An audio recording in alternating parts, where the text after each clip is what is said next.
All right, we're back here on the program. Tony Formosa is our guest, and Tony's got a big schedule out at Fairground Speedway. The last time you were in, I think in early April, something like that, we were talking about the beginning of the season, and you had opening nights, and then you had the big ARCA race, the one each season on the schedule. Second year that ARCA's been back. How did that go? That's not the traditional stuff that you do, but how did ARCA go out at the fairgrounds this year? It wasn't bad. It was rather a good race. The crowd was better than the first year, and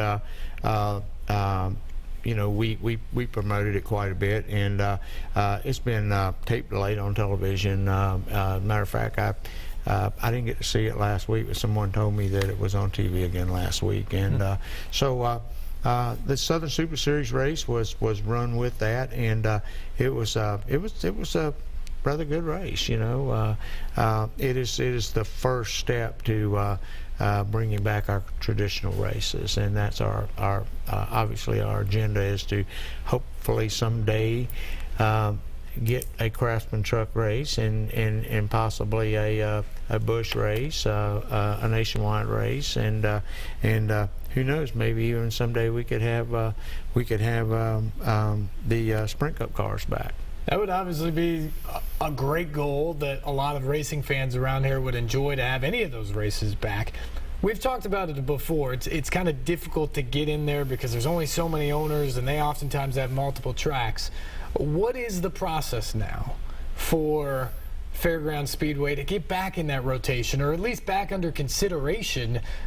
You're having all these other races and having big success with it. What do you have to do to show NASCAR that they've got to come back? Well, I don't think we have to do really anything to show NASCAR. I think NASCAR is convinced, and they will come back.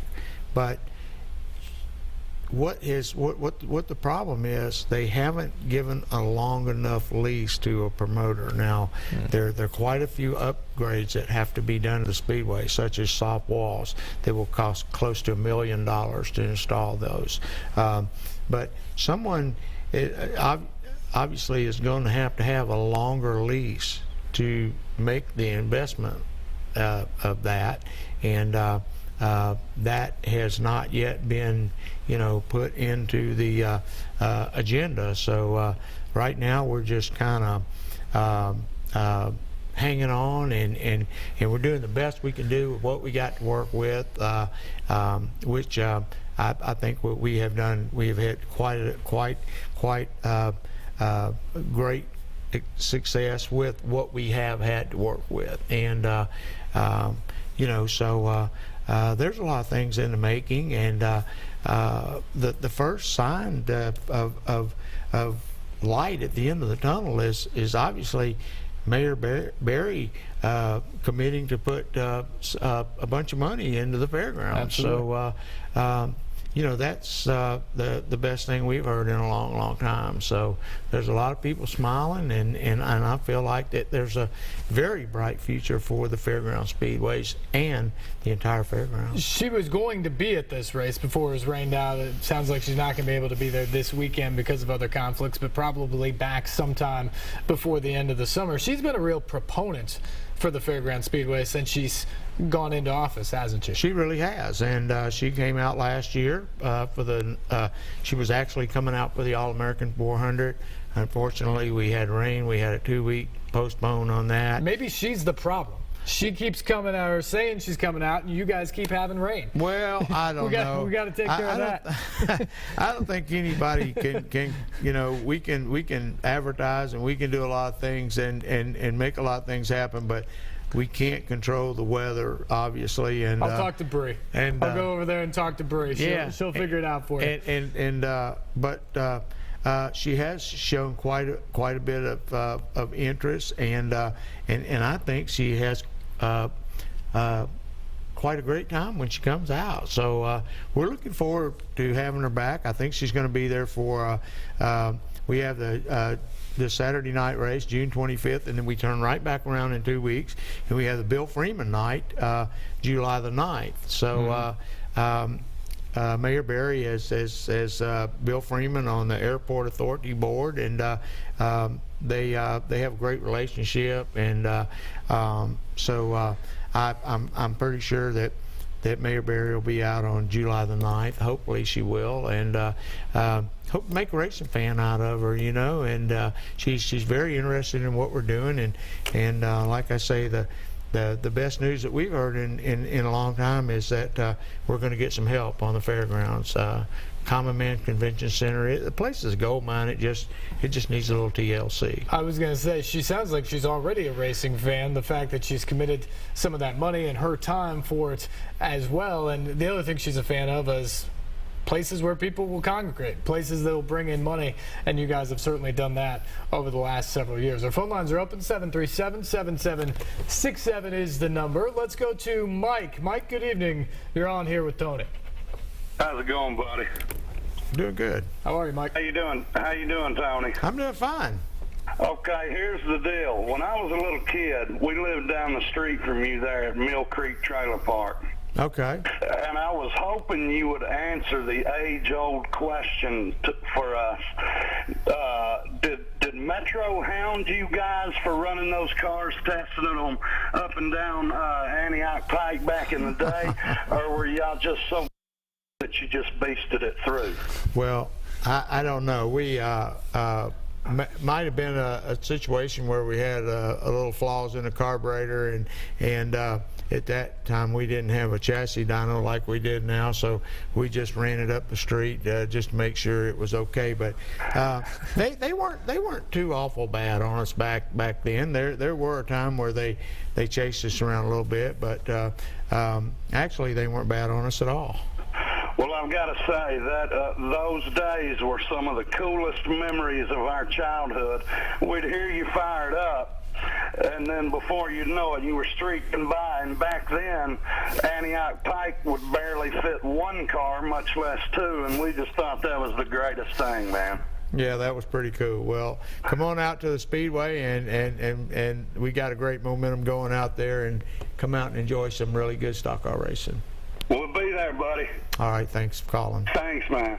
Thank you, Mike. We appreciate the call. I want to hear more of these old stories at some point. That sounds like a lot of fun. We got some.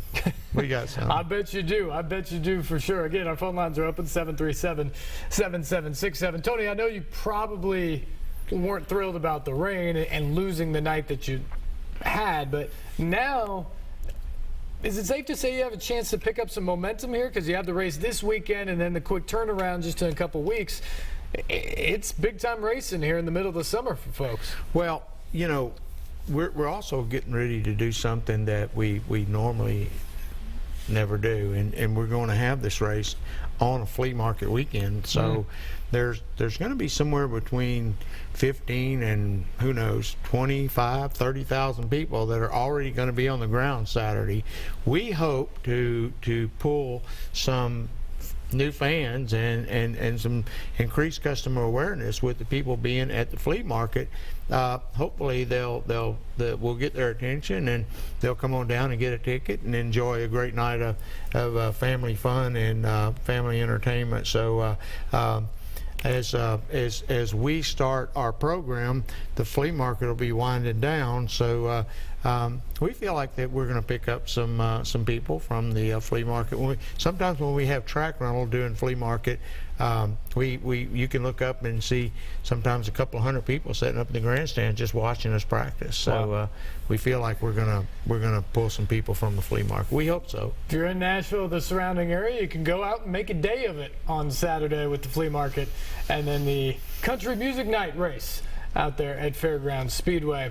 The other thing, we talked about the ARCA race, but the other thing that just happened is you guys just had your annual Auto Fest the past weekend. A little different than the typical race day, obviously.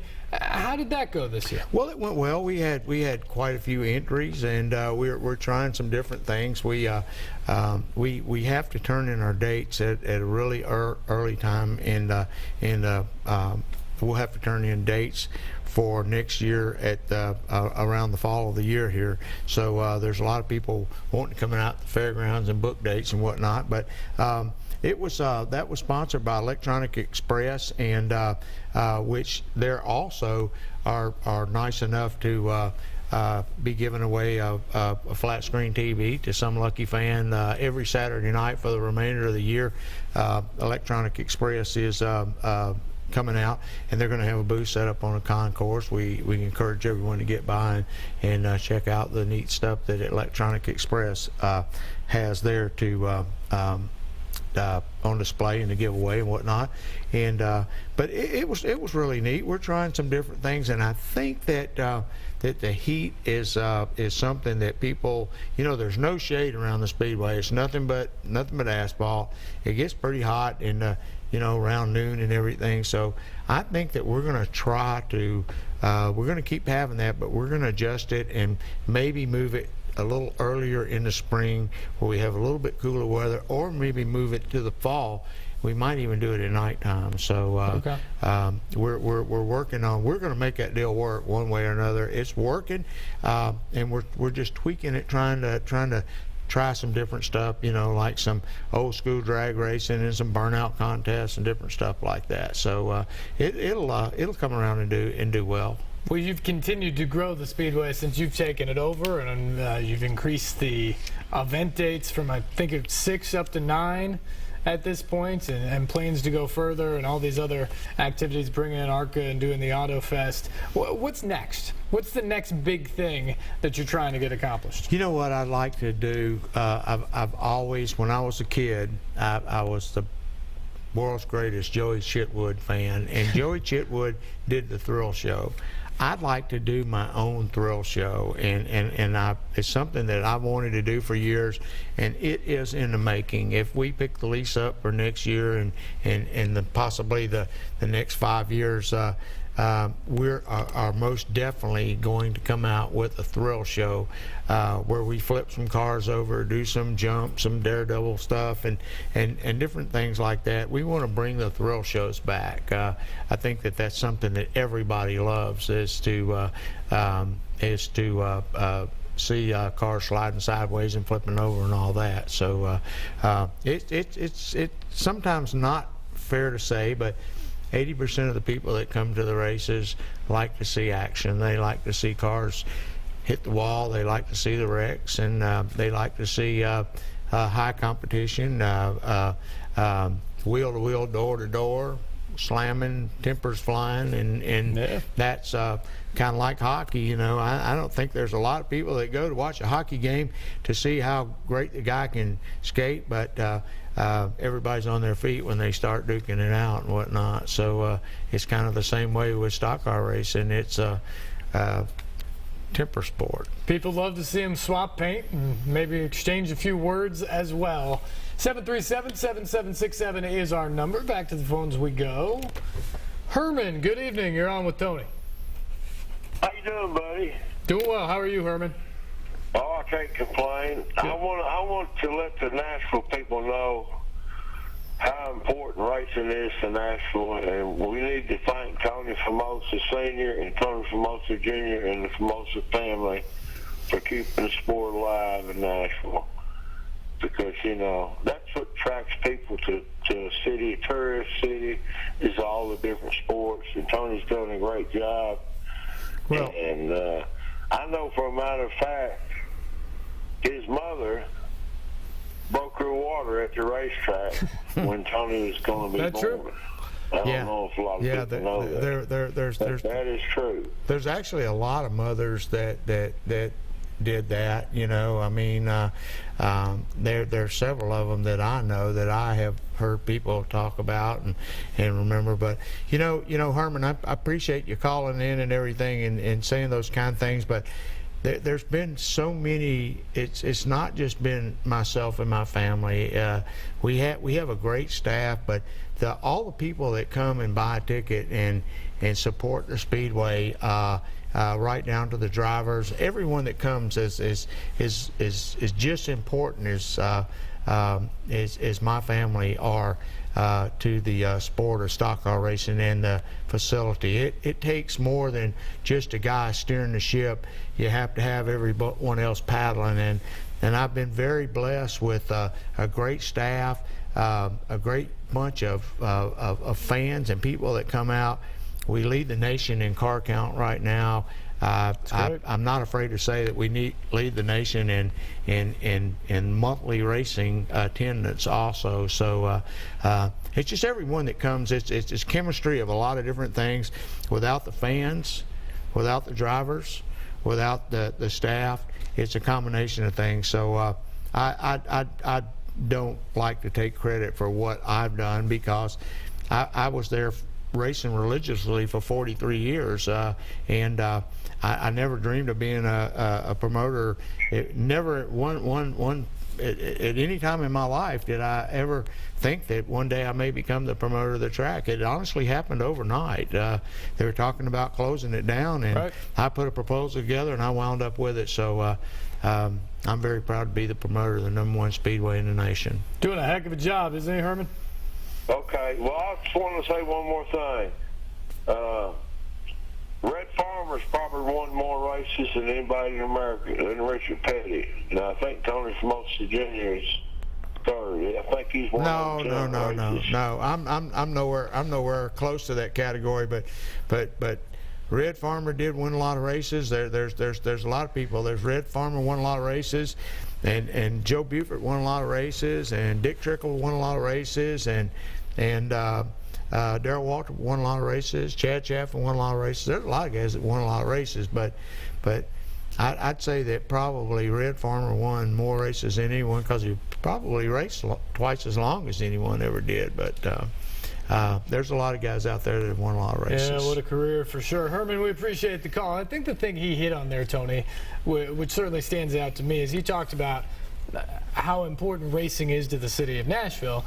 And what I know from knowing you is how important racing is to you. And you hit on it there that there was talk not that long ago, 8 years ago or so, that they were going to close down Fairgrounds Speedway, and here was your opportunity. And I think the biggest thing for you, from what you've told me in the past, is you just didn't want to see the place closed. And so you stepped in and did what you could. And what's amazing is the response from the community. Once you got in there and started with a way cut down schedule at first, 5 races. People came out there. People came out and they supported what you were doing at the track to make sure those races were successful and make sure the track stayed open. And now it's grown and grown from that. And so I think it says two things. One, it shows how much you care and how much you put into it, but also it does show the fact that, as Herman alluded to, there's a lot of people around Nashville, Middle Tennessee, and frankly the country that count on racing here. And they've shown that time and time again. And they continue to come out and support it. And every time we have an event, I make a special trip to the stage to thank each and every one of those people up there, because they're the reason that we are alive and well today, is because they come to support their facility. It belongs to them as much as it does myself. It belongs to all of them to love and enjoy as much as they want to. Racing's fiercely competitive, but it's kind of a family atmosphere as well. It is, and it is the most affordable entertainment in Middle Tennessee. I'm not afraid to say the state of Tennessee, but certainly in this area.